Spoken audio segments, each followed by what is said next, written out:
Le 18 février 2008, Fabrice Anfosso et Frédéric Boyer décident de se lancer dans une nouvelle aventure, l'ascension de la cime de Roguet en hivernal et en solo à deux.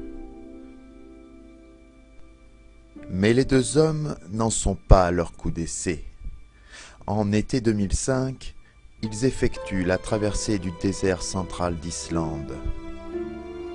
À leur retour, après 3 semaines en totale autonomie, ils se spécialisent quelque temps dans la photo de charme, sans grand succès.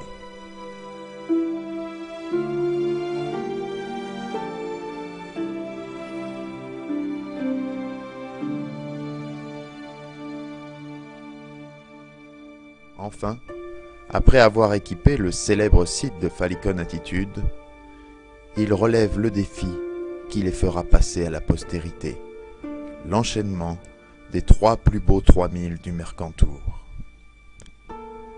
L'aventure durera 3 longs jours. Personne n'était resté aussi longtemps en montagne avant eux.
Comment transmettre l'indicible bonheur d'être là-haut?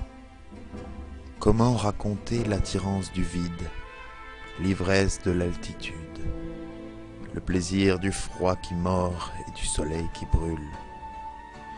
Aujourd'hui, Fabrice voudrait partager sa passion, toutes ses sensations et toutes ses émotions, partager ce sentiment de liberté que la montagne lui procure, si puissant, mais tellement éphémère aussi.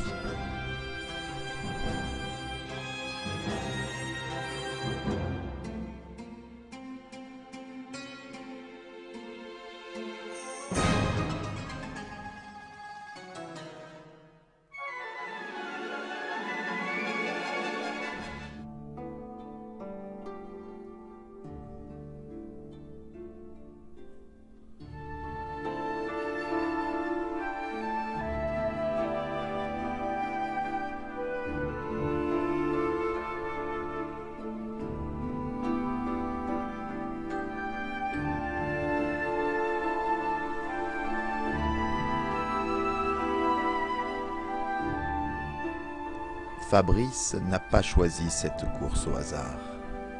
C'est dans des conditions similaires, en effet, que Frédéric lui a sauvé la vie. En février 2006, Fabrice et Frédéric s'entraînent à Coco Beach. Fabrice dévisse et fait une chute de 200 mètres. Il s'en tire avec une bonne entorse et c'est Frédéric qui l'aidera à marcher jusqu'à la voiture. Mais cette blessure à la cheville ne l'empêchera pas d'ouvrir un nouvel itinéraire au bloc de Guéraud. Il passera ainsi près de 3 minutes sur le rocher. Cet exploit ne sera jamais répété.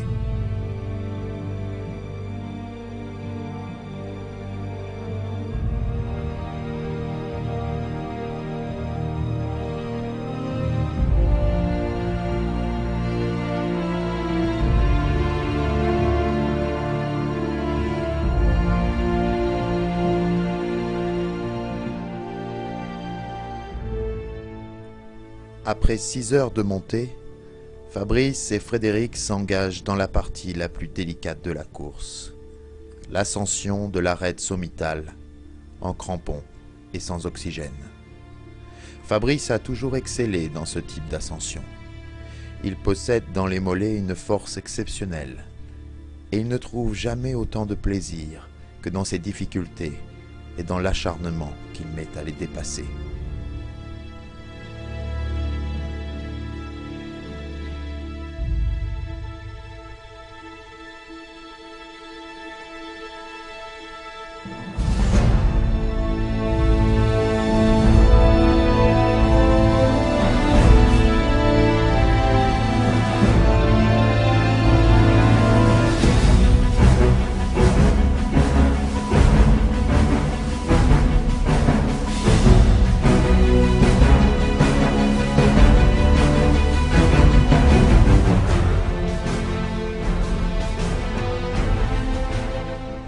Mais en montagne, tout peut très vite basculer.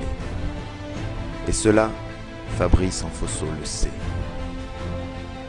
En 2006, il effectue la Pointe Gênes en solo. Il est aux 2/3 de la paroi lorsque soudain le temps tourne.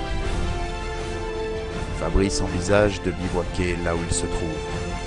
Comme cela pourrait lui être fatal, il décide de continuer, sous la pluie et la neige. 8 heures plus tard, il sort au sommet et effectue sa redescente dans la nuit obscure.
L'ascension de la cime de Roguet aura duré près de 11 heures pour les deux alpinistes.